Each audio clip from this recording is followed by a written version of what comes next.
Welcome, everyone, to the Arts Council of Hillsborough County's webinar, Access, Diversity, Equity, and Inclusion in Hillsborough County Cultural Organizations for the Love of Humanity. We're very excited to have you all here today, and we're especially pleased to have our speaker today, Dr. Antonio Kyler. We connected with Dr. Kyler back in 2019, before the pandemic, when we did a session on community engagement and diversity, equity, and inclusion. And since then, the strategic plan that came out of that, the major emphasis is on access. So this is something we're going to be continuing to explore, and Dr. Kyler has been a wonderful partner. He did a training for the Arts Council Board in April that was just transformative, and I'm sure you all are going to really enjoy his presentation today. I am going to turn it over to him and let him tell you a little bit about his background and his passion for this topic. But I did want to mention that Dr. Kyler grew up in Polk County and has a lot of experiences to share from arts organizations and arts experiences in Tampa as he was growing up. So I think that makes this very personal. Even though he traveled, he is talking to us now from Tallahassee. He does have origins in this community. So without further ado, I'm going to turn it over to Dr. Kyler. Thank you so much for being here and presenting today. Thank you, Martine and Eileen, for inviting me back.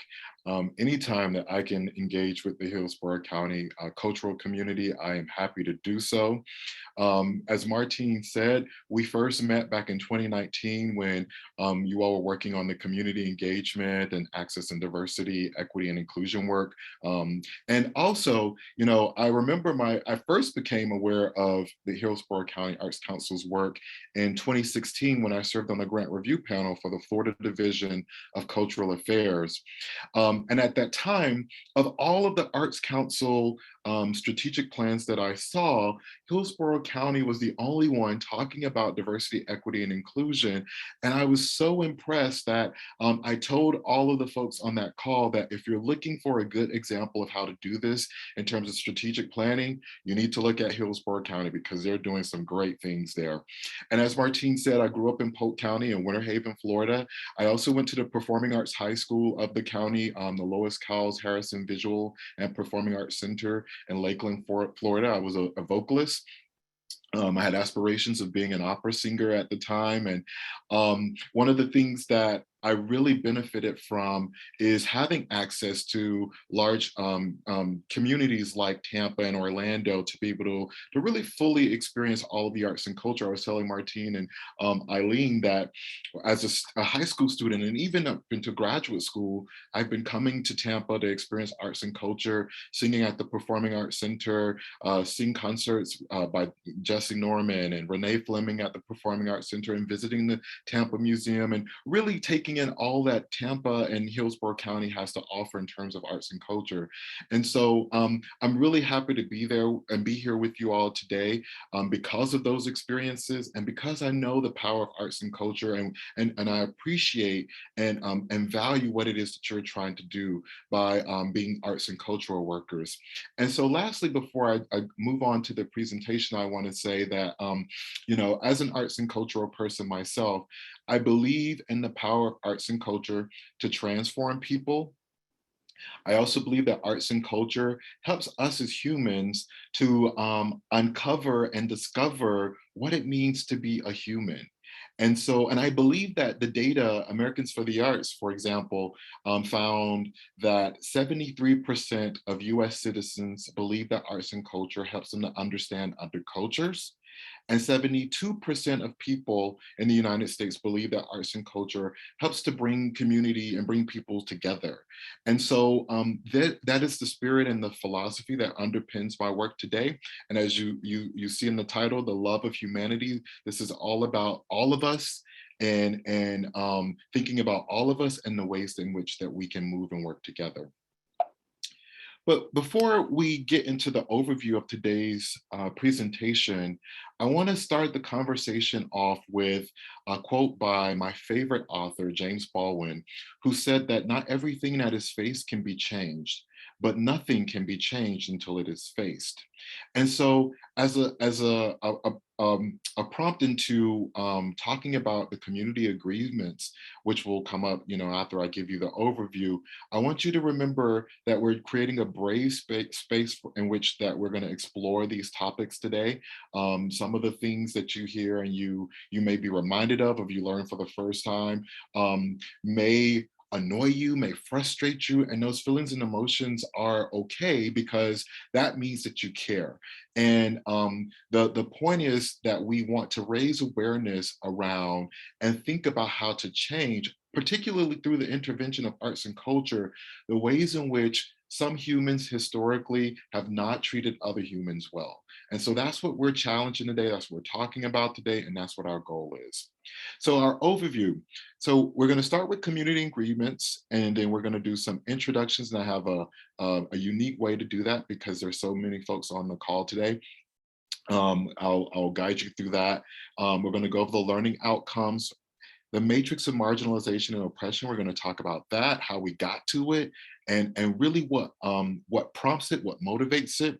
Some common myths and misunderstandings about access, diversity, equity, and inclusion, or ADEI, as I like to call it. Then we're going to actually define ADEI, and then talk specifically about how we might go about achieving ADEI in Hillsborough County. And then we'll close with principles of socially responsible cultural workers and a Q&A so that you can ask me questions or pose, other points of views or perspectives that you like to share and discuss. So in terms of the community agreements, to create a brave space for today in which you will learn and can I'm asking you all to commit to the following. So first, controversy with civility, a value whereby we expect different views and commit to understanding sources of disagreement to work towards a common goal. And then own your intentions and your impact. So the impact of our actions does not always align with our intentions. Positive or neutral intentions do not negate negative impact. So keep that in mind as we're moving forward today. I also want to encourage your curiosity.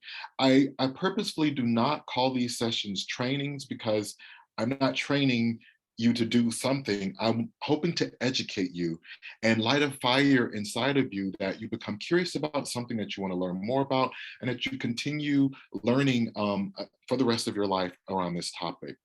Empathy is going to be really important in today's work because one of the things that we love to talk about in arts and culture is that arts and culture helps us to become more empathetic, helps us to access our empathy as humans.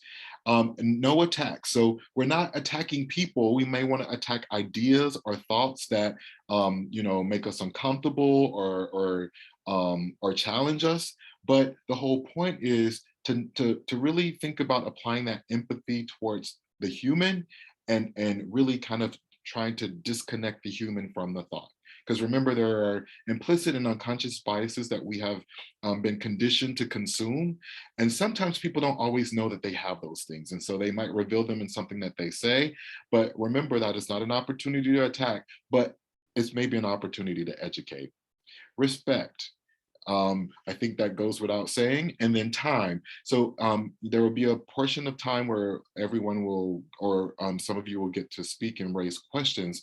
And I'm going to ask you to remain aware of the time just so that we can get as many folks sharing perspectives as is possible in today's session. So to introduce yourselves, what I want you to do is first, without pressing the send button, I want you to type in your chat box your name and the organization that you're currently representing. Just your name and the organization that you are currently representing. Do not send it just yet because it's a chat bomb. So when I say go, we're going to all press the send at one time. And so all of your introductions will appear in the chat. And if we time it perfectly, it'll almost be like, we're all, singing or having the conversation at the same time. So go ahead and type your name and your organization in your chat box. And on the count of three, I want everyone to click send at the same time. 1, 2, 3, and send. Perfect. Excellent. I love it. So now we're going to go over the learning outcomes for today. So by the end of today's session, you should be able to identify forms of discrimination, marginalization, oppression, and subjugation, and describe their connection to power. Number 2, you'll have the ability to evaluate common myths and misunderstandings about ADEI. You'll be able to explain the differences between access, diversity, equity, and inclusion. And then you'll be able to distinguish incidents of discrimination, marginalization, oppression, and subjugation in the cultural sector through the 4 frames of ADEI. And then lastly, you'll use ADEI to assess the extent to which your organization's audiences, boards, programming, and staff reflect Hillsborough County. Okay? And so anytime I do these sessions, it's really important to start with a conversation about history. Throughout human history, as I said earlier, we just have a record of some humans treating other humans poorly, inappropriately, disrespectfully, devaluing them. And just I've chosen randomly some high marks throughout human history that that really support this assertion. First of all, the Reformation, right? 1619, the first African slaves arrive in the US. Between 1776 and today, the US has stolen 1.5 billion acres from North America's indigenous people. In 1865, the 13th Amendment abolished slavery. In 1882, the Chinese Exclusion Act. 1920, 19th Amendment granted women the right to vote. From 1942 to 1945, the Japanese were interned. 1963, the Equal Pay Act. 1964, the Civil Rights Act. 1967, Age Discrimination and Employment Act. 1978, the Pregnancy Discrimination Act. And the Equal Rights Act has yet to be ratified. Like, you know, you would think in the 21st century we would have moved along, right? So these are just some examples, some other examples. 1990 was the first time in this country we created legislation to protect people with disabilities. And then there was a revising of that legislation in 2008. In 1996, the Defense of Marriage Act. The percentage of high poverty schools, at least 3/4 of students are free or reduced free lunch, increased from 12% to 17% in the past decade. Children at these schools receive a lower quality education, their teachers have less education, and they face decreasing chances for graduating. This is according to the US Department of Education. In 2009, the Lilly Ledbetter Fair Pay Act. Again, that's, you know, we have legislation on the books, but in 2009, we had to revisit it. 2015, the Marriage Equality Act. Corporate taxes cut from 35% to 21%. Challenges to DACA, anti-Asian racism due to COVID-19. The civil rights laws protects LGBTQ plus workers. Trans people are banned from military service. And then most recently, the US Supreme Court undermined voting rights. So this is where we are. This is what brings us to where we are and why today's session is important. And I want to remind you, sometimes we think that all these things have happened in the past, like we've moved past them. But you know, sometimes the past has a way of showing up, even in the present. And so as a result of this history, we have live and operate under the system that, you know, I call the matrix of marginalization and oppression based on specific social identities. And so there are at least 11 forms of oppression and marginalization that exist in US society based on people's ability, their age, their class, gender, political party affiliation, race, religion, or sexual orientation. And just really quickly, if you move all the way over to the remedy, the column that has remedy, the remedy is anti-oppression, right? Like all of these ableism, adultism, ageism, classism, really, we need to figure out ways to abhor them, reject them, and find ways to really push them out of our society. But remember, human history has brought us to this place, the space of operating and how we exist. And you'll notice in some cases, it produces two forms of oppression and marginalization. In the case of age, we have adultism, which can show up in our arts education programs when we think about the ways in which and the we educate children and what we actually think children are capable of doing, right? And I tend to think that children are, and I've learned this, I have 6 nephews, and I loved being around them when they were younger because, and I love them now, right? Like I still hang out with them. But when they were younger, I loved that they taught me what they knew, and they challenged me to like not project on them what I thought they knew. And I think we need to think about how adultism comes into play in our arts education programs. Why not think more holistically about arts education and allow students to adorn the different types of roles that they will play in the future in our society? So not just, as artists and audience members, but also as administrators, as composers, or as curators. What would that be like to have an exhibition that is entirely curated by children? What might they teach us about who we are as humans? And then when you look at gender, it produces two types of forms of marginalization and oppression: cisgenderism and sexism. Sexism benefits males, and cisgenderism benefits those people who identify as cis. That means that you identify as the gender that you were born as. Race produces colorism and racism. There is a valuing of people with lighter complexion, and those with darker complexions, there's a rejection of. I think Isabel Wilkerson in her book Caste, she would argue that darker complected people are on the lowest rung of the caste system. And so just before moving on, I want to give you a time to look at this and think about it.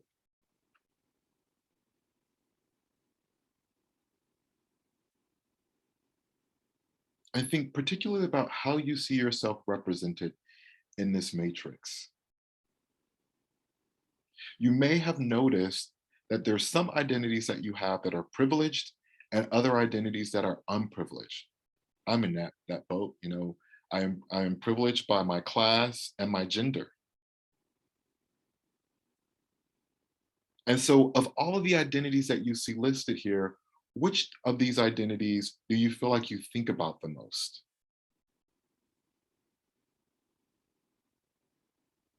Which identities are most important to you? And which ones don't you think about?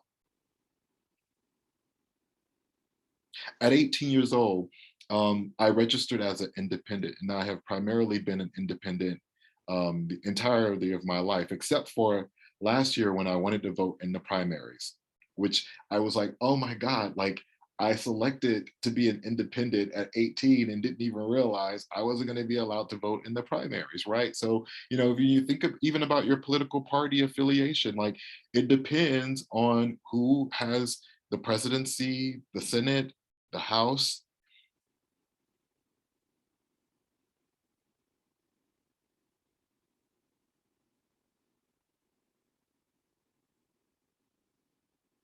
And so in the next slide, here's another way, another visualization of it for those of you who are visual learners to think about. And you can see very deeply how in our society, white supremacy, patriarchy, colonialism, capitalism, and caste are deeply rooted. And every time it's almost kind of like a hydra, right? Like you try to cut one limb off, or you try to cut off one head of the hydra, and then like it just bursts 3 or 4 more issues that emerge as a result of trying to get rid of it.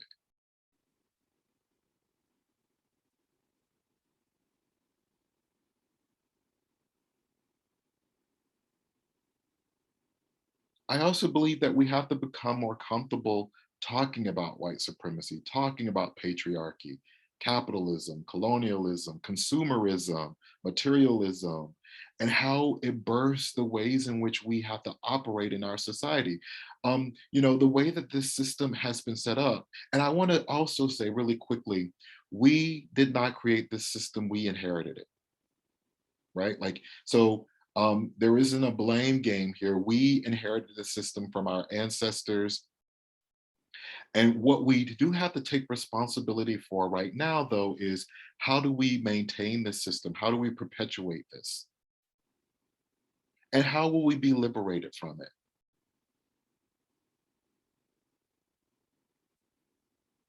When I do this work, I think to myself, 7 generations from now, I do not want people to be having these same conversations.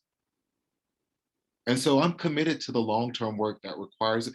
It probably will not happen in my lifetime, and I'm okay with that because 7 generations from now, I do not want people to be having the same conversation.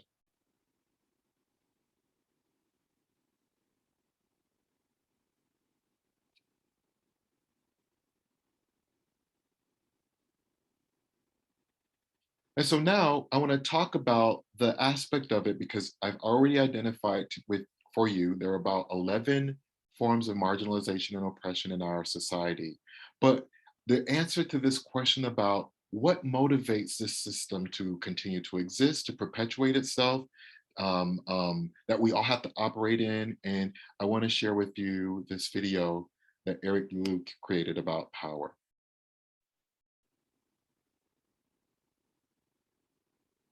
I apologize for the commercial.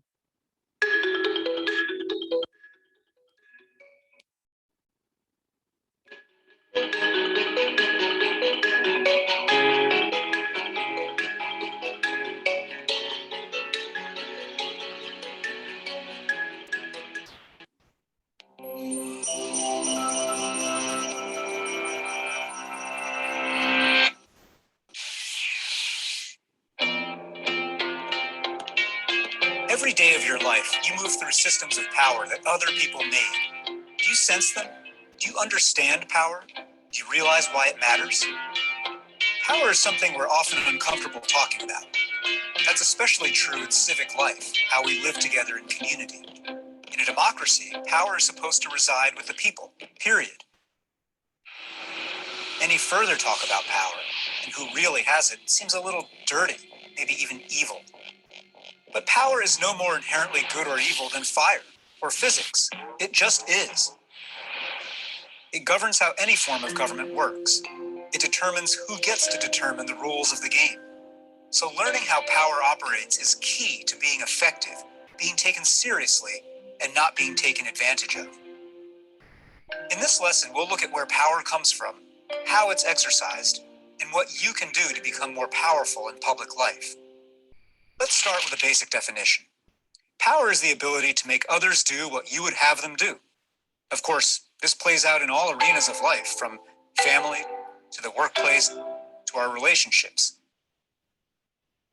Our focus is on the civic arena, where power means getting a community to make the choices and to take the actions that you want. There are 6 main sources of civic power. First, there's physical force and a capacity for violence. Control of the means of force, whether in the police or a militia, is power at its most primal. A second core source of power is wealth. Money creates the ability to buy results and to buy almost any other kind of power. The third form of power is state action, government. This is the use of law and bureaucracy to compel people to do or not do certain things. In a democracy, for example, we the people theoretically give government its power through elections. In a dictatorship, state power emerges from the threat of force, not the consent of the governed. The fourth type of power is social norms, or what other people think is okay. Norms don't have the centralized machinery of government. They operate in a softer way, peer-to-peer. They can certainly make people change behavior and even change laws. Think about how norms around marriage equality today are evolving. The fifth form of power is ideas. An idea, individual liberty, say, or racial equality, can generate boundless amounts of power if it motivates enough people to change their thinking and actions. And so the sixth source of power is numbers, lots of humans. A vocal mass of people creates power by expressing collective intensity of interest and by asserting legitimacy. Think of the Arab Spring or the rise of the Tea Party. Crowds count. These are the six main sources of power. What power is. So now, let's think about how power operates. There are three laws of power worth examining. Law number one, power is never static. It's always either accumulating or decaying in the civic arena. So if you aren't taking action, you're being acted upon. Law number two, power is like water. It flows like a current through everyday life. Politics is the work of harnessing that flow in a direction you prefer. Policymaking is an effort to freeze and perpetuate a particular flow of power. Policy is power frozen. Law number three, power compounds. Power begets more power, and so does powerlessness. The only thing that keeps law number three from leading to a situation where only one person has all the power is how we apply laws 1 and 2. What rules do we set up so that a few people don't accumulate too much power and so they can't enshrine their privilege in policy? That's the question of democracy. And you can see each of these laws at work in any news story. Low-wage workers organize to get higher pay. Oil companies push to get a big pipeline approved. Gay and lesbian couples seek the legal right to marry. Urban parents demand school vouchers. You may support these efforts or not. Whether you get what you want depends on how adept you are with power. Which brings us finally to what you can do to become more powerful in public life. Here, it's useful to think in terms of literacy. Your challenge is to learn how to read power and write power. To read power means to pay attention to as many texts of power as you can. I don't mean books only. I mean seeing society as a set of texts. Don't like how things are in your campus or city or country? Map out who has what kind of power, arrayed in what systems. Understand why it turned out this way, who's made it so, and who wants to keep it so. Study the strategies others in such situations used. Frontal attack or indirection. Coalitions or charismatic authority. Read so you may write. To write power requires first that you believe you have the right to write, to be an author of change. You do. As with any kind of writing, you learn to express yourself, speak up in a voice that's authentic, organize your ideas, then organize other people, practice consensus building, practice conflict. As with writing, it's all about practice. Every day you have a chance to practice, in your neighborhood and beyond. Set objectives, then bigger ones. Watch the patterns, see what works, adapt, repeat. This is citizenship. In this short lesson, we've explored where civic power comes from, how it works, and what you can do to exercise it. One big question remaining is the why of power. Do you want power to benefit everyone or only you? Are your purposes pro-social or anti-social? This question isn't about strategy, it's about character. And that's another set of lessons. But remember this, power plus character equals a great citizen, and you have the power to be one.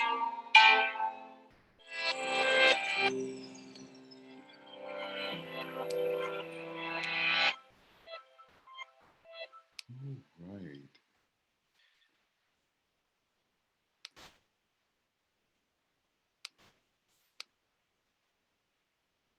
And so in our next slide, what we're going to do is I'd like to give you a 2-minute break to reflect here, just to think about all that you've heard, the knowledge that you've taken in so far.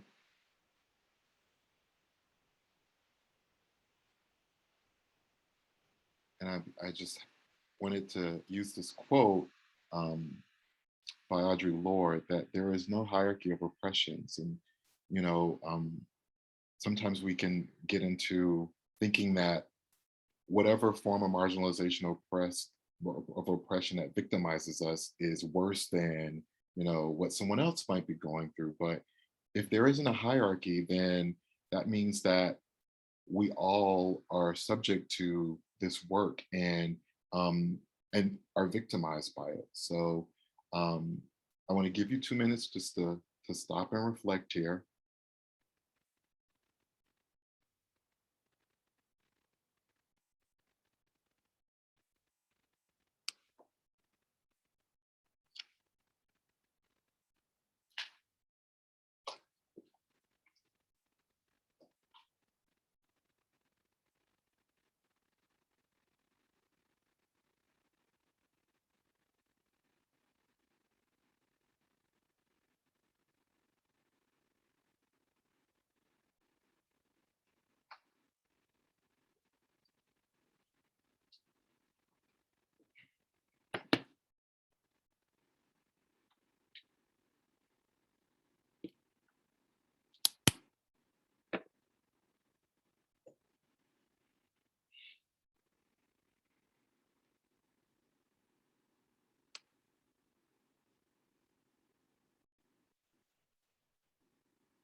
All righty, welcome back.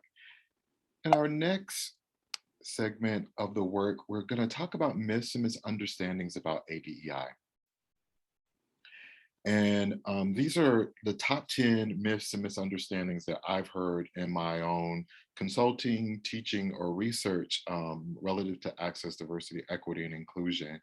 And I hope to give you some tools and strategies to push back against people when you hear these myths and misunderstandings, or ways to kind of re-educate people about these. So the first one is, we welcome everyone and do not need to do ADEI. And I always think it's interesting when I hear this one, because it's a bit of a defensive stance. And so I have two ways to address this one. First, if you look at everyone who's in the room, whether it be a board meeting or a staff meeting, or in the audience, or who are represented in terms of artistic programming, who's missing, right? And I think you can ask that question, well, if people are with disabilities are not represented on our board, then I would encourage you to point that out and then advocate for their inclusion on the board. And another strategy that I think about when addressing this myth and misunderstanding is to look at the budget. If there are earned revenue gaps, for example, if you're not selling enough tickets in terms of, or passes to the museum or tickets to the play, then that is an opportunity to be engaging people who are not like the people who typically go, right? Because if there were no gaps in the unearned or the earned income, then that would mean then that you were actually welcoming everyone. And typically most cultural organizations are always trying to raise more money through contributed income or trying to get more people to buy tickets. And so everyone has work to do when it comes to welcoming everyone. Number two, we want to do ADEI, but we do not know where to begin and we do not want to make a mistake. And so perfectionism is one of the characteristics of white supremacy culture that Okun and Jones identified in 2001. And in these times, I would encourage you to focus more on doing the work and worry less about making a mistake, because in mistakes actually come some of our greatest lessons, right? And now that doesn't mean that you don't need to be gracious when you make a mistake and someone offers you a correction about that mistake. Acknowledge the mistake, apologize for the mistake, particularly if it harms someone, and then learn the lesson, hold on to the lesson, and remember the lesson as you move forward. Number three, we want to do ADEI, but we don't want to change. Now, I've never heard a cultural organization actually verbalize this. It's typically a nonverbal communication and a passive aggressive kind of resistance to change. And so when advocating for the work and running up against this particular myth or misunderstanding, I would encourage you to talk about the ways in which the culture of your organization needs to change and the benefits of that change to the organization. Number four, we do not need to budget for ADEI because it's not worth the money. In teaching, I teach graduate students at Florida State University and undergraduates at the University of Michigan. And when I talk about financial management and budgeting in the arts, I always teach my students that what you budget for is an indication of what you prioritize. So if you don't budget for ADEI, then that means that you're not prioritizing it. And then how could you accomplish ADEI work without a budget for it? And so always, always, always, I strongly encourage budgeting for ADEI work, even if it's a small budget to get you started until you can, build up the budget. But it is work that our missions compel us to be doing anyway, correct? Because we're supposed to be serving the entire community, and the community is a community of communities. Number five, ADEI and artistic excellence are not complementary. We will have to lower our standards to pursue ADEI. And I actually believe that a meritocratic society is actually built on the blocks of access, diversity, equity, and inclusion, so that it really creates an environment for competition so that the most qualified, the most eligible person wins the opportunity. And so if like for me personally, and I've had to grapple with this myself as someone who identifies as cisgender male. I've thought to myself, how have I benefited from that privilege, right? Like, are there opportunities that I've had in my life that I would not have had if I was a cisgender female, a trans female or male, or a non-binary person, right? And so I want to know that I won because I won, right? Like I want to know that I won because I actually beat out the competition. And so actually ADEI and artistic excellence are complementary. And we also have to remember that ADEI does not require that that you lower your standards, or that and even affirmative action as a policy was not intended to give opportunity to unqualified people. What affirmative action really said was that someone who might be white, cisgender male, heterosexual, Christian is not always the best candidate, and that's just the fact, right? Like people with privileged social identities are not always the best candidate for the job. And so ADEI is a way to build the blocks of access, diversity, equity, and inclusion to all opportunities. Number six, ADEI does not benefit us. And so what I find here is that some cultural organizations, they get started and they abandon their ADEI work because the benefits don't manifest themselves or accrue to them as quickly as they'd like. And so I would argue that there needs to be a little more patience, but also the cultural organizations who put in the work around ADEI have seen deepen engagement with their audiences and their community. They've seen financial solvency. They've seen, support that materializes from different communities in which they had not engaged before. So there are lots of benefits to doing this work. And so I'll push back on that myth and misunderstanding. Number 7, we cannot use ADEI to diversify our board because we do not know any Black, Indigenous, or people of color. So a lack of personal, a lack of diversity in your board and your staff's personal networks is not an excuse to not pursue ADEI. Again, it's in our mission that we serve the entire community. That 501c3c status that the IRS gives cultural organizations as nonprofits, it compels us, or should compel us, to be seeking to have relationships with the entire community. And so the way to push back against this is to pursue a diverse social network representative of the community in which you exist. Right? Number 8, ADEI is only about gender and or race. And so we know that that's not true. Based on the matrix of marginalization and oppression, there are a number of ways that cultural organizations can unintentionally marginalize and oppress groups: ability, age, class, sexual orientation, religion. Really, gender and race are just 2 of those identities. And so an aim of today's session is to help you be aware of a number of ways in which cultural organizations may unintentionally marginalize and oppress. Number 9, ADEI is divisive and political.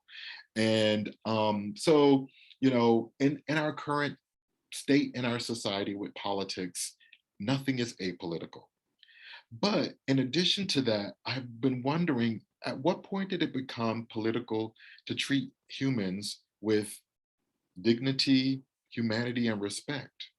How did that become a political point, right? Just to kind of pivot back to the Equal Rights Act, I can't believe that women have been advocating for this piece of legislation since the 70s. And, there are people who would resist doing that, or passing that legislation so that women can fully participate and benefit from all of the opportunities that US society provides a citizen. And so, nothing is apolitical right now, but at the same time, we do need to treat each other with dignity, humanity, and respect. And the last one, number 10, I'm privileged by my ability, age, class, gender, political party affiliation, race, religion, and or sexual orientation. When it comes to ADEI, I need to just keep my mouth shut and listen. So I hear this one a lot too. And I first want to say that yes, listening, critical listening, is an important factor in ADEI work. But those of us who are have privileged identities, and I'm including myself in there too because I'm cisgender male and I'm upper middle class as a professor, we have to also think about the ways in which we have been harmed living under a system that says that we have unarmed privilege versus someone who does not. Right? Like, how has that challenged our ability to access our compassion and our empathy for other people? Right? And even the question that I just raised about, would I have had the same opportunities if I were not cisgender male? Right? Because I didn't grow up middle class in Winter Haven, Florida, and Polk County, where I'm from. We did not grow up middle class. And so all of us, this work requires all of us working together to find solutions, to come up with strategies, and particularly because we have the power as people working in arts and culture to bring people together, to connect people through arts and culture. That is the intervention, that is the power that we wield. And as I quoted those statistics before, 72%, 73% believe that arts and culture can bring people together and bridge divides, no matter what it is. And so we especially have a responsibility as arts and cultural workers to be trying to make those connections for folks. So those are 10 myths and misunderstandings about ADEI that I've come across in my own work, and you should look out for as you are moving forward in your work with ADEI. And any one of these 10 myths and misunderstandings may materialize as also kind of like this resistance to ADEI work. So look out for that, and just make sure that when you are aware of it and you are seeking to address it, I strongly encourage, using an education approach, and even like, just interrogating the source of the myth and misunderstanding, right? And so then why do we need ADEI? There are 4 rationales. First, there's the business case for ADEI, right? Remember how I mentioned gaps in contributed income, right? So if you want to fill those gaps, the best way to do it is to expand the tent in which you are engaging people, to expand who you think about as a potential audience member, as a potential artist, as a potential board member or volunteer or staff. There's also this ethical case around ADEI. In my view, it's the right thing to do. And this isn't something that I just kind of came upon, um, after last year's racial awakening that happened here in the country. Believe it or not, and I will say I am a nerd, I have been thinking about this work since middle school. We had in my middle school, Standby Middle School, we had a program called Cultural Cousins. And the program sought to bring middle school students around the campus together and across different divisions and backgrounds, to think about how we could change the culture of our school. And so I've been thinking about this work for a long time, and I do believe that it's the right thing to do. That's what like this longitudinal cognition about this work has meant for me, is that I think it's the right thing to do. History, as I was talking about human history and the ways in which human history has brought us to this point, and these systems under which we live and exist. The historical case for ADI, I mean, a great example of that is, let's ratify the ERA. It's been since the 70s that women have been advocating for this work. We've made progress with the LGBTQ plus community in terms of marriage equality, but there are other ways that LGBTQ people are marginalized and oppressed in our society, particularly here in the state of Florida, where there are no protections from keeping them from being fired for their sexual orientation.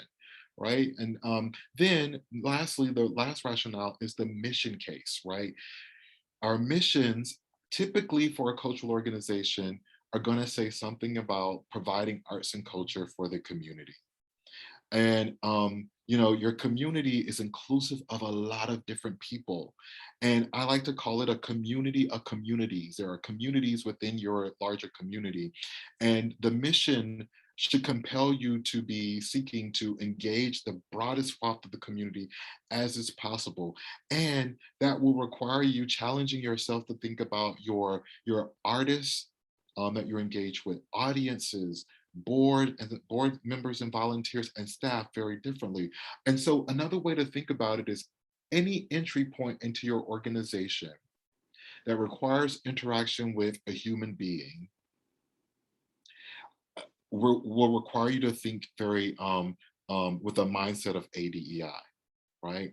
Like apply that ADEI mindset to all of those interactions, all of those entry points in which a human can interact with your organization.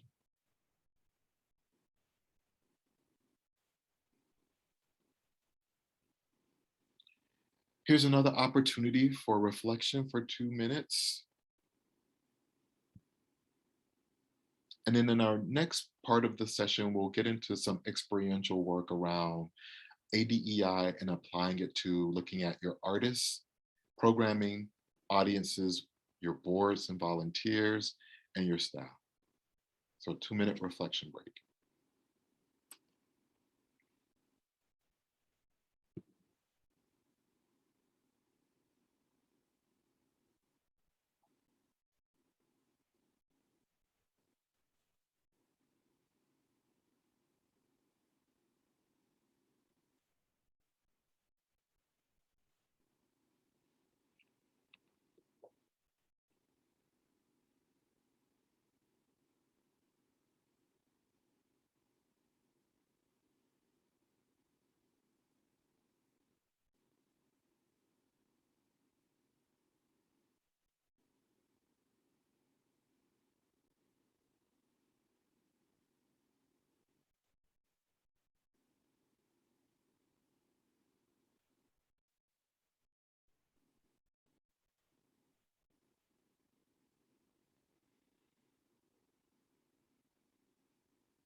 Okay, so to help you get prepared to begin applying the ADEI and practicing some of this work, I first want to define these constructs for you really quickly. So access, I define access as a removal of barriers to participation. Some of those barriers can be time. Research, the National Endowment for the Arts has done some research that's shown that people believe time is a barrier to their participation. Not having someone to go to the arts and cultural events with is a barrier. But also we can think about these in ways in which, for example, before the Civil Rights Act of 1964, Black people were not allowed to attend integrated performance venues or museums that were integrated. And so what has been the long lasting barrier there psychologically to participating in arts and culture? And so these are ways in which that you can start thinking about, oh, every historically marginalized group is going to have a different type of barrier to participation. And again, I want to go back to that. Your mission statement should compel you to try to seek to work with those groups and those communities to identify ways to remove those barriers to participation. For me, diversity is a quantitative assessment of human difference. And Loden, she created this diversity wheel to kind of identify the ways in which humans are different. And she has the primary dimensions, which are, those ones in the center, the age, sexual orientation, ethnicity, race, gender, physical abilities. And she says that these particular differences can lead to conflict or clashes when they're misunderstood. And then the secondary dimensions of diversity are also important to remember. And so when you're thinking about the word diversity, I tend to argue that it is an assessment, a quantitative assessment of human difference. And then I'm giving point. Equity and equality are oftentimes conflated, but they're very different. Equality means that everyone gets the same intervention for success. So if you look here, each of these three individuals, whether they need it or not, get a box to stand on. And equity says, what is the fairest way to address longitudinal human suffering? Right. And so there is it requires a different set of skills and listening to come up with strategies that are specific to the particular group that has been historically marginalized and oppressed, and that will help them identify ways in which they can successfully participate in the arts and cultural experiences that you're offering. So equity is what we're aiming for, because particularly for groups, this historic marginalization and oppression has been lasting for years. And so in the other picture here, you see that everyone gets exactly what they need to succeed. So the little girl, she gets two boxes to stand on so that she can really see. And the person who is differently able gets a ramp for their wheelchair so that they can see as well. And then lastly, inclusion essentially is belonging. And belonging is one of the most important measures of a human's quality of life. Which groups do you belong to? Which groups do you want to belong to? And so keeping in mind that inclusion essentially is just belonging. And all four of these constructs, access, diversity, equity, and inclusion, lead to creative justice, which I define as the manifestation of all historically marginalized and oppressed groups living creative and expressive lives on their own terms. And if you think of it as a stairwell, access is the first stair. And so you're climbing all of the stairs all the way to the top till you get to creative justice, which is where we ultimately want to be. Now, since last summer, since June of 2020, here are some headlines that have been in the news related to access, diversity, equity, and inclusion related to cultural organizations. And so just looking at this list, I want you to think about how you would categorize it just based on the headline. Is it an access issue, a diversity issue, an equity issue, an inclusion issue, or is it all of the above?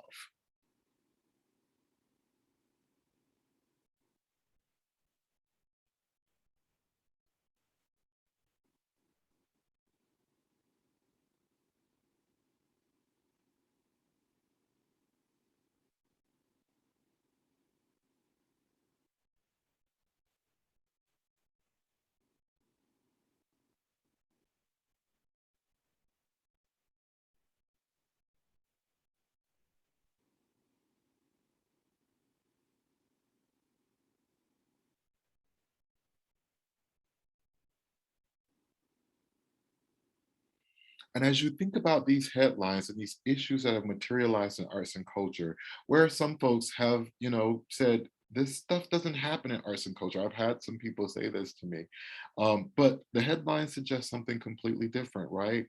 And, as we're moving into the next phase where I'm going to actually give you all an exercise that will allow you to reflect on your own audiences, boards, staff, and artists, how do we create policies and practices that prevent us from getting to these places? And you will note that some of these cultural organizations featured here are major cultural organizations: Guggenheim, Metropolitan Opera, Barnes and Noble, Disney, right? And so these are instructive for us in terms of looking at what not to do, but also thinking proactively about how we can engage these communities in arts and culture. Now we're going to get to some of the work. And so what I've done here is giving you some stats that are based on particularly Hillsborough County demographics, and also some national demographics in the case where Hillsborough County specific demographics were not available. And so what I want you to do, just kind of as a reflective exercise, is to think about these questions, these 6 questions, and using this data here as a mirror to ask your question, first of all, related to access: who has and does not have access to participate in Hillsborough County's cultural sector as artists, audience members, boards, programming, or staff? How representative of Hillsborough County are artists, audiences, boards, programming, and staff? What policies and practices have your organization used to ensure equity for artists, audiences, boards, programming, and staff, regardless of demographic difference? By what means has your organization cultivated inclusive spaces for artists, audiences, boards, programming, and staff? And those last 2 questions we'll work on together. So first, what I want you to do is start with the access piece. And so I want you to choose either your artists, your audience members, your board and volunteers, or your staff, and reflect on how well they mirror the demographic data in the other column.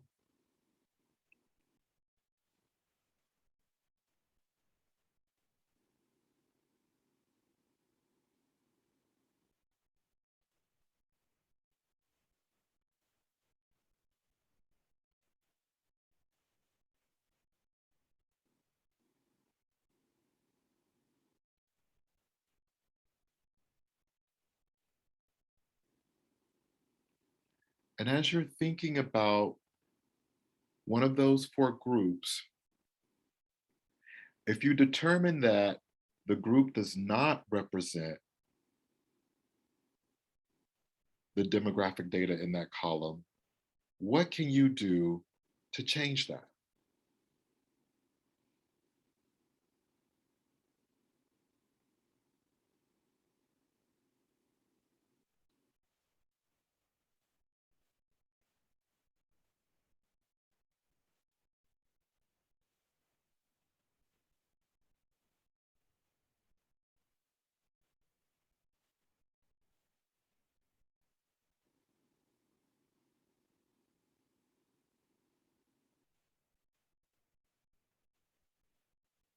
Now, as you're wrapping up your reflection exercise here around access, I want to remind you that you can do the same thing. You can apply the same benchmarking data to all of the other groups that you did not look at. But for the purposes of today's webinar, you're focusing on one group, and you can choose whichever group you want to look at: artists, audience members, boards, volunteers, and staff.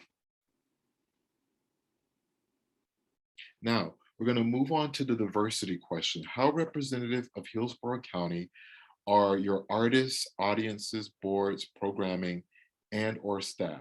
And so again, choose one of those groups: audience members, your board, and apply this benchmarking data to help you assess if your board looks like Hillsborough County.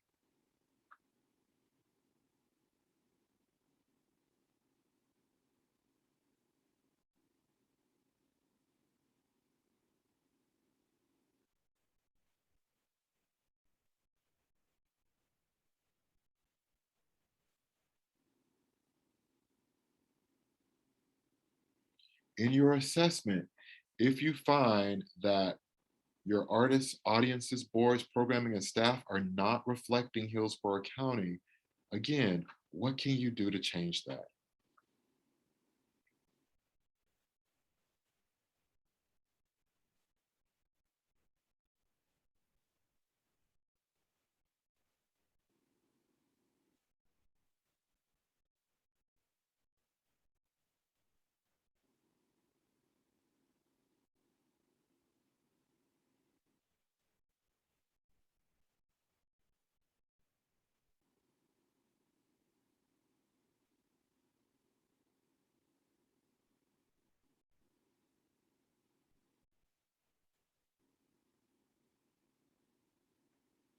And now we'll move on to equity.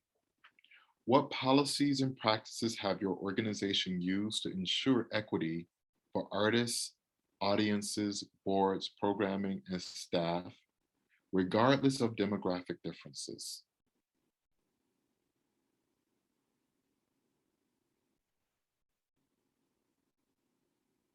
And if you in your assessment determine that your organization has not, I want you to think about the question, what's stopping you?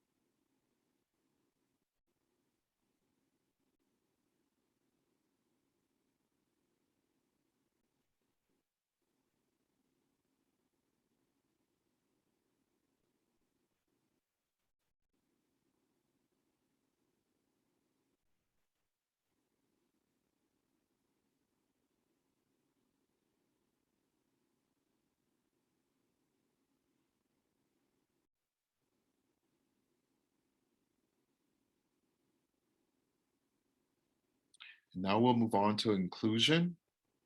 By what means has your organization cultivated inclusive spaces for artists, audiences, boards and volunteers, programming and staff? And remember, if you determine that your organization has not, the question is going to be similar to equity. What's stopping you?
Now for question 5,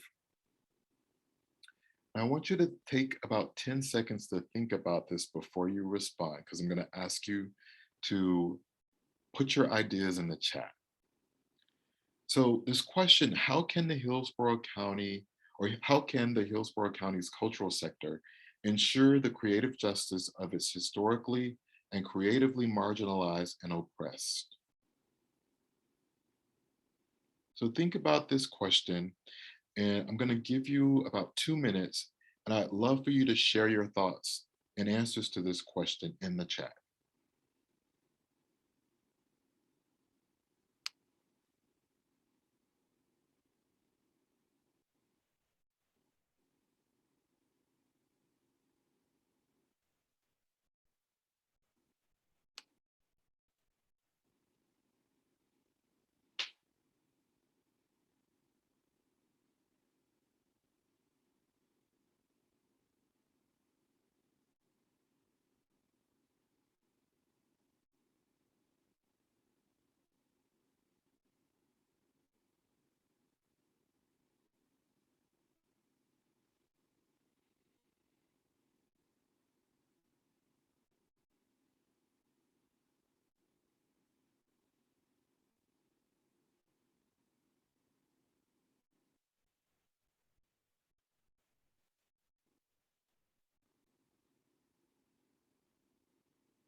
And when you have answers and responses that you'd like to share, please put them in the chat.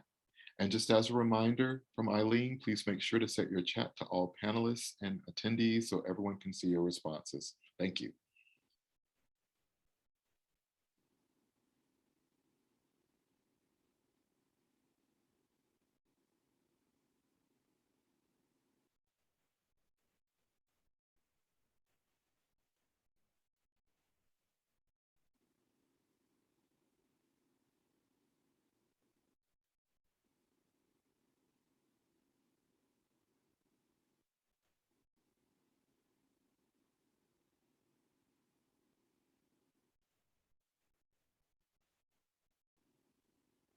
And so I'll get you all started with a suggestion. What about cultural equity?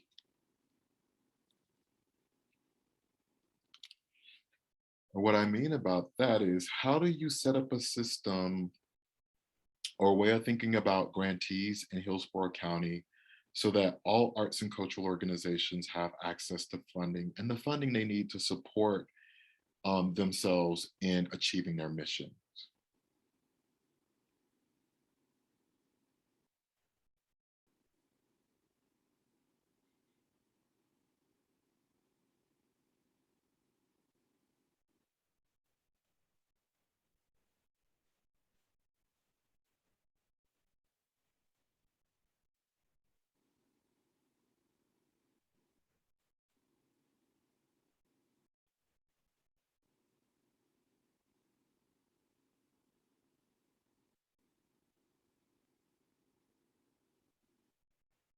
And I bring up cultural equity because it is an issue or a challenge that several communities around the country are grappling with right now. So thank you, Jerry.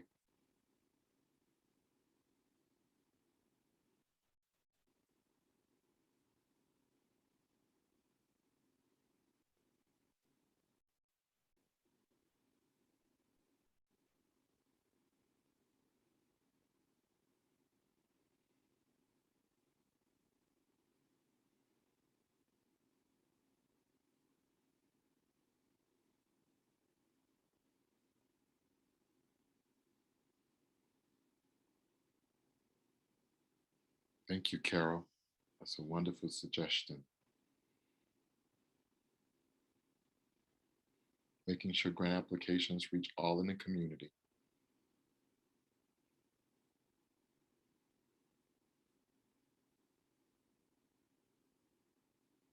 Thank you, Shannon. Comprehensive grants that not only provide funds, but other sources of support, transportation, childcare, mentorship, space to work.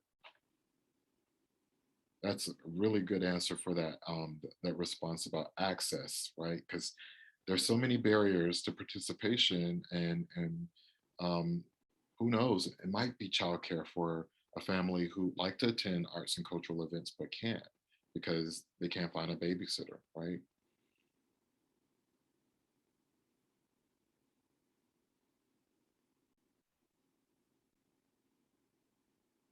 Anyone else would like to share before we move on to question number 6?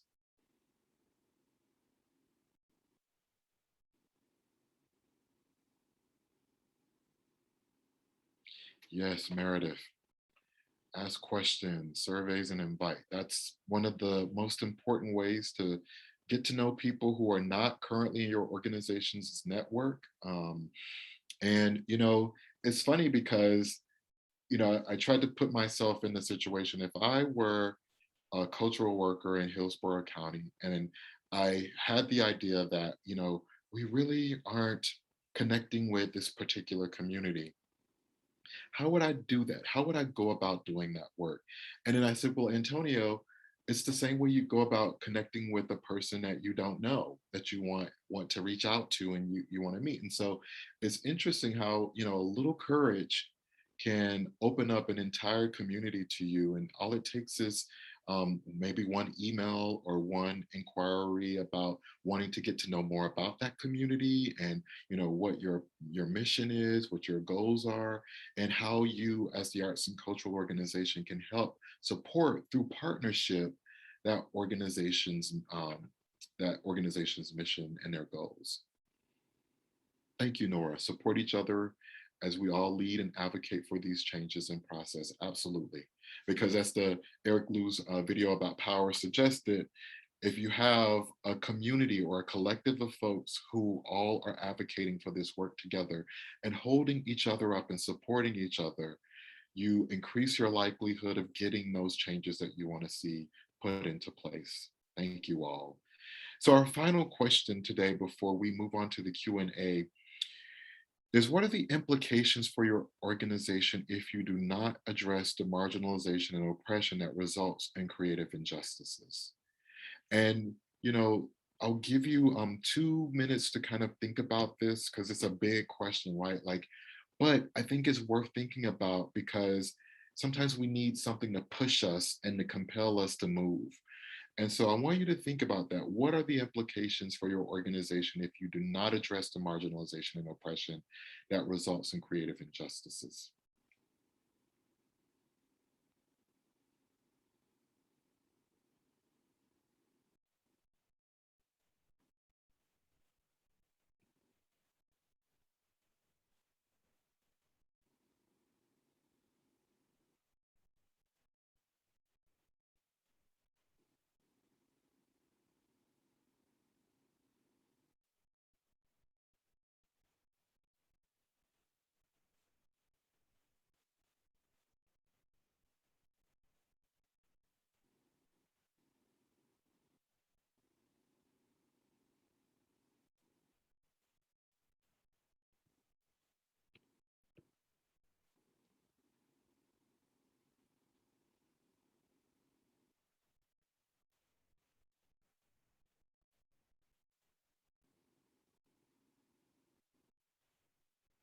Thank you, Meredith.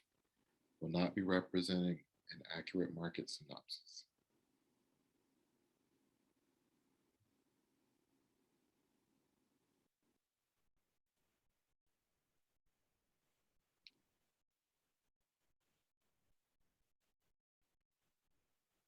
Anyone else? What are the implications for your organization if you do not address the marginalization and oppression that results in creative injustices? Ooh, Fran, you become non-relevant or less relevant. You lose your value. Yeah.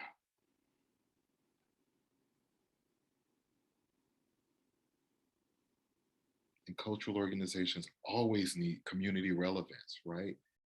And especially for times of crises like right now where we can't have access to arts and culture in the ways that we did you know previous to March of 2020. And so if you haven't been relevant, then your arts your audiences and your community may not support you in the same way. Mhm.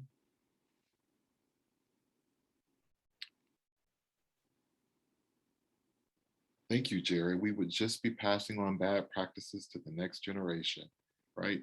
And we're thinking about that generation, 7 generations from now. We would be omitting important stories um, that can be told by marginalized playwrights or actors. Thank you, Olivia. Absolutely, right? Because there's so many stories about what it means to be human. And, although I'm not an Indigenous person, I was reading this remarkable article in the New York Times yesterday about these two new TV series about Indigenous life. And I'm so excited to learn about them because I know very little personally about Indigenous life and the values. That's what I'm mostly interested in learning is what are the values and how do they value culture and how do they use culture to communicate to the rest of the world about who they are as human beings, right? And Nora, I love it. We lose our compassion and our direction. Mhm. Absolutely. We think of ourselves as doing good and improving the world, but if we don't address these, we are a part of the problem and can't realize our mission. Thank you, Shannon. Absolutely. Absolutely. So now we're going to open it up for you all to ask questions. But really quickly, I want to share with you the 7 principles of socially responsible arts administration, just to kind of distinguish between the work that we were doing before it looks at ADEI from an institutional standpoint. And so what you can do as individuals in the systems that we have to operate within is what Keller here in 1989 suggested as 7 principles of socially responsible arts administration. And so, I'll let you read these just as you begin posing your questions to me.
So any questions from you all?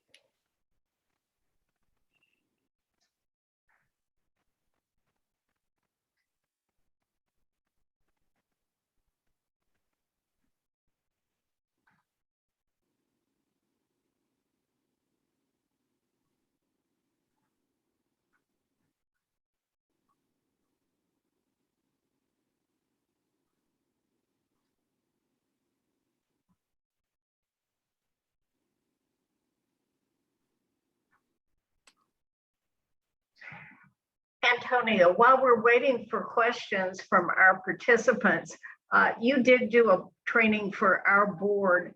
How important do you think it is before you move to other levels in your organization to have your board on board with this? Is that a critical component? Absolutely. Absolutely, because it goes back to that that last myth and misunderstanding about, I'm privileged, so I shouldn't, I should just listen. Everyone, all of the people involved in your organization are stakeholders, and it is critically important to have the board involved in this work and advocating this work. And what I find with a lot of board members is it's easy to make the case to board members for this work when you can point out contributed and earned income gaps, because they're thinking, with this business mindset. And but for community members, some of the community members want to know that you're doing this work because it's the right thing to do, right? Or some other folks want to know you're doing this because it's in your mission. And so, but it's absolutely important to have the board on board. Any other questions?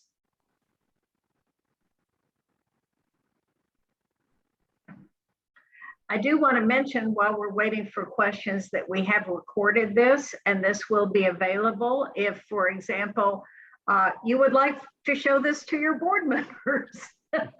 we have the option for, there will be a link, a YouTube link, and so you can contact us and get a copy of this presentation for people that you would like to share it with.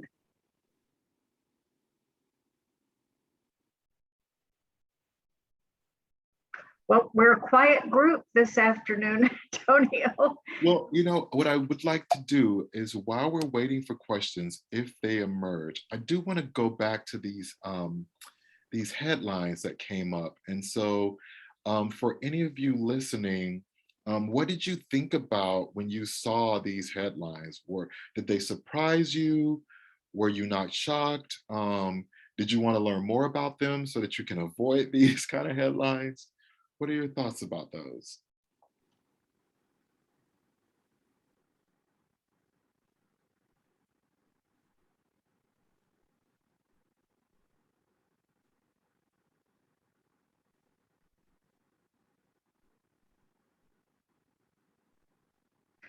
I'm amazed we didn't see these headlines sooner, because this has been going on for a very long time, but it suddenly it kind of rose to the surface during 2020.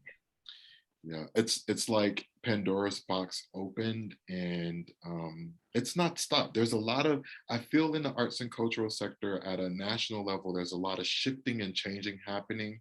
And so, when we can all safely go back and go out and play, I'm curious to see what's changed and what sticks, and what compels that sticking.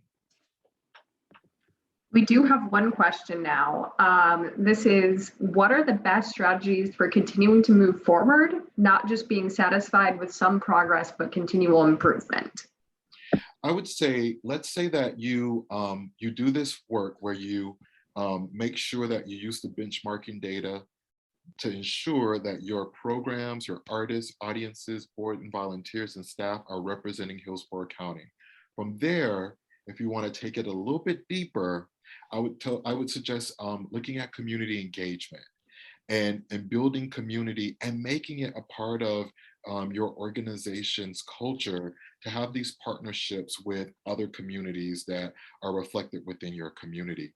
And, I was thinking, like, one of the ways that you can do that is in Hillsborough County, what is the group that represents people with disabilities, or that represents LGBTQ plus folks, or that represents Black people or Latinx people, like finding those organizations and seeking to build authentic and reciprocal relationships. Because sometimes I see in the cultural sector, sometimes we kind of think about what we want first versus how can we truly be of service to the rest of the community, and use arts and culture, which we know that is our tool, that is our wheelhouse, to advance someone else's mission artfully and culturally.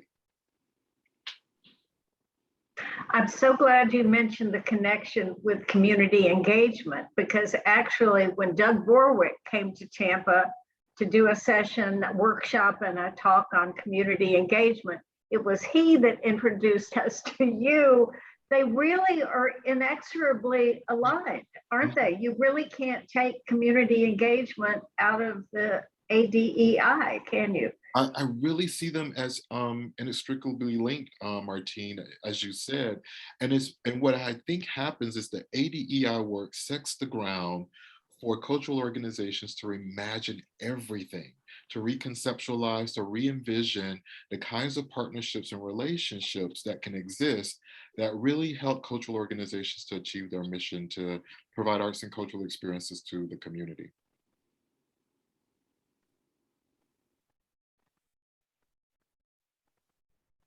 As I look at these headlines, the curatorial landscape is always going to be different after this. It's going to be looked at with a great deal more skepticism and through a different lens now, isn't it? I don't think there's any returning. Yeah, and I'm already seeing signs of progress. So, for example, the Baltimore Museum of Art just put on an exhibition called The Guardians of Art that was really fully curated by the security guards. And for me, it makes complete sense, because whenever I go to a museum, I practically every single visit, I go and seek out security guards because I want to know what they think about the art. And they have the most remarkable aesthetic and profound things to say about arts and culture. And I just think that, people don't think to like ask them. And every time I've been to a museum, and one of my friends, he'll tell me, like, what are you doing? That's so weird. I was like, dude, security guards have, they're privy to knowledge and understanding that you have to have access to. And if you ask them, they'll tell you. And I always start by, what's your favorite piece of art in the museum? And it opens up a wonderful conversation. I do want to interject. We have a couple more questions coming in. So the first one is, I have seen a lot of groups in other areas hiring consultants to help with this work. How does one go about finding consultants to help with this work in our area? So yes, there have been an emergence of consultants all over the country who do this work. And what I can do actually, Martine, after the session, maybe tomorrow, I can send you a list of possibilities.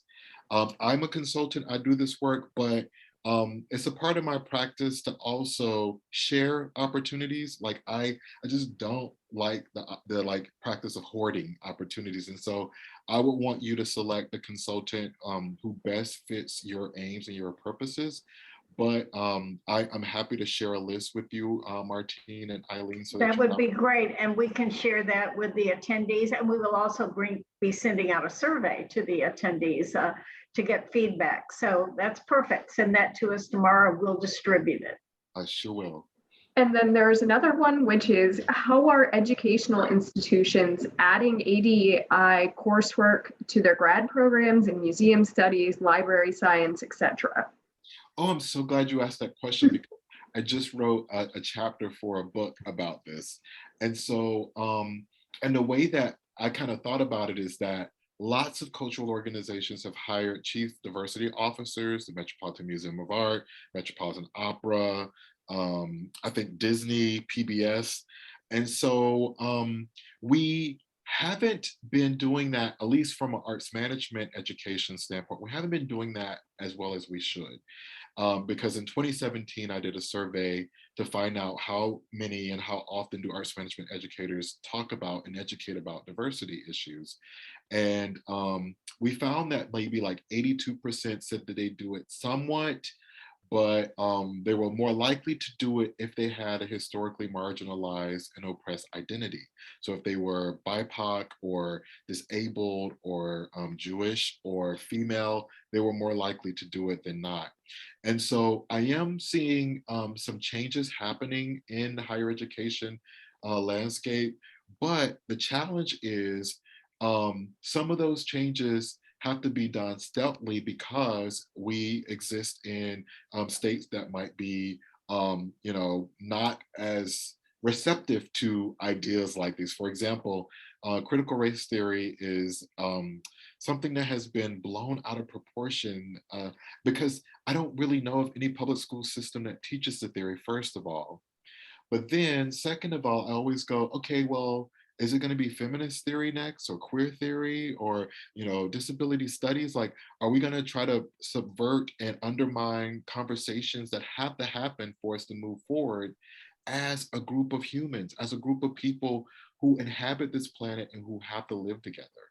So I'm hopeful, but I'm also, and artistic people are very good at finding loopholes.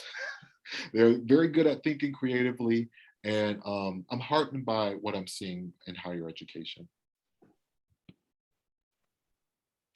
Well, we've reached 3:30. It's been a great journey for an hour and a half. Thank you so much, Dr. Kyler, for guiding us on this journey. As I mentioned, we have recorded this and it will be on our YouTube channel. So feel free to reach out to us if you'd like to see it. And we will be sending out a survey, and also, thanks to Dr. Kyler, a list of consultants to consider if that's a path that you would like to follow in this journey. Oh, I love it. Fran says, thank you. My mind is bursting with new ideas. That's a great tribute there, Fran.